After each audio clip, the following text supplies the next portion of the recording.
begini, keep lisping karena ya udah ini parenthesis intinya itu. Dan itu adalah language family yang castnya adalah parenthesis. Dan dari situ datangnya kita punya power gede banget. Karena lu punya kepastian gitu kan. Contoh misalnya gue punya 3 tambah 5 kurang 3 kurang 4 kali 5. Ini kalau di bahasa yang lain. Itu lu nggak ngerti, bukan nggak ngerti sih, nggak pasti kan ya di mana yang mana ngapain gitu kan. Nah, sedangkan dengan parenthesis kita tuh jadi pasti ini diproses di sini, ini proses ini hasilnya kemana, itu kemana. Oke. Nah, sekarang gue akan masuk ke yang bagian yang rada dibilang bosen sih, bukan bosen, rada detail dikit, tapi penting banget jadi foundation untuk lo coding bener. Oke.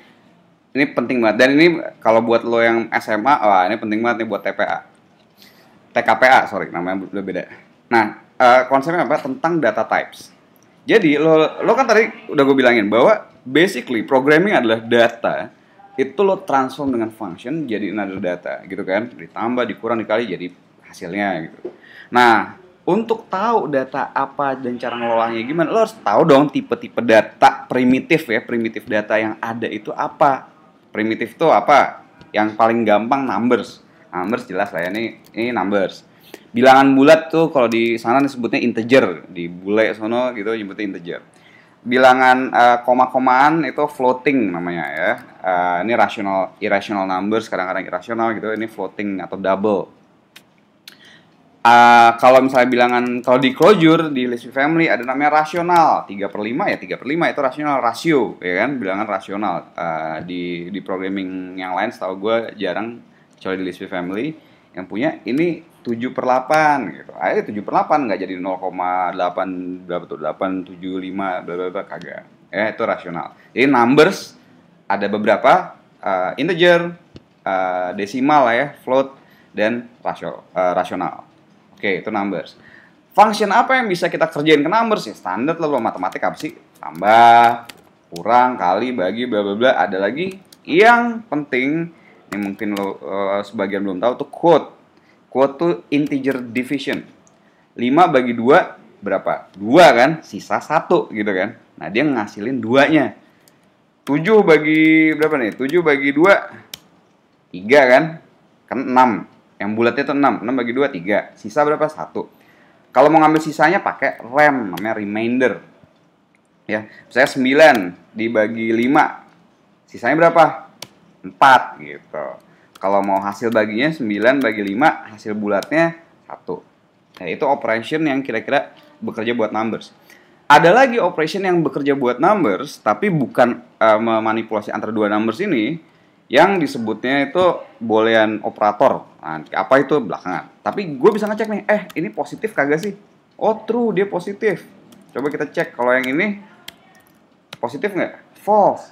Nah, true false namanya boolean data type belakangan ya. Tapi kira-kira ada nih, gue mau ngecek apakah ini negatif? Ada, neg. Apakah ini 0? 1, 2, 3, false. Iya, bukan 0 gitu kan, jelas. Ya, ini kira-kira kayak gitu.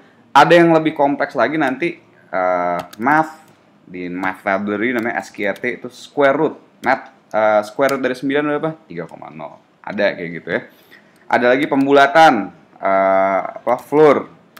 Pembulatan ke bawah 3,9. Oh, error. Ya, floor masih nggak dikenal. Oke.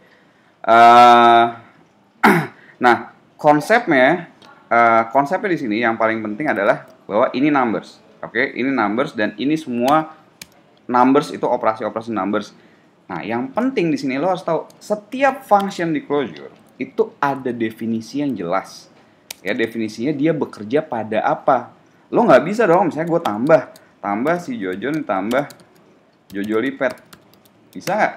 Error. Kenapa? Karena dia ya tambah, ya lo mikir aja tambah itu buat ini dong, buat angka dong, ya kan? Nggak mungkin dia kerja buat yang beginian nih, gitu. Yang begini namanya string by the way, gitu. Oke? Ya jadi harus kenal dulu supaya lo tahu nanti function ini bisa nggak sih kerja buat ini, yang ini bisa nggak sih kerja buat itu, gitu.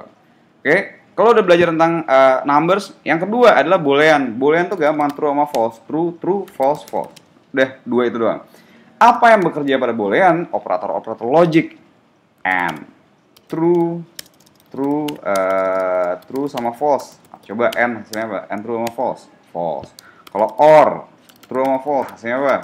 Ya true. Nah ini adalah TKPA, ya kan? Ngapain kita ngelakuin itu, ngecek positif, ngecek zero, ngecek true false dan sebagainya, buat apa itu semua? Ya kalau buat lo yang belum pernah programming, belum ngerti pentingnya, tapi ini sehari-hari banget bakal lo pakai, ya. Next adalah string. String itu apa? Lo bayangin kayak apa ya? Suatu kayak tadi nama orang apa segala macam. String itu adalah suatu data. Pasti kita butuh dong nyimpen nama misalnya gitu ya. Namanya Johnny. Ya. Tapi itu harus dikutip dua, men. Dikutip dua di dalam kutip baru. It's misalnya nih, boleh sentence, boleh it's a sentence gitu. Boleh, pokoknya selama dua kutip itu string, itu isinya gitu. Ya itu string. String bisa diapain? Bisa digabungin. Misalnya gue punya hello world. Di sini gue mau ada angka 3 gitu ya. Hello 4 world, gabung jadi kayak gitu ya.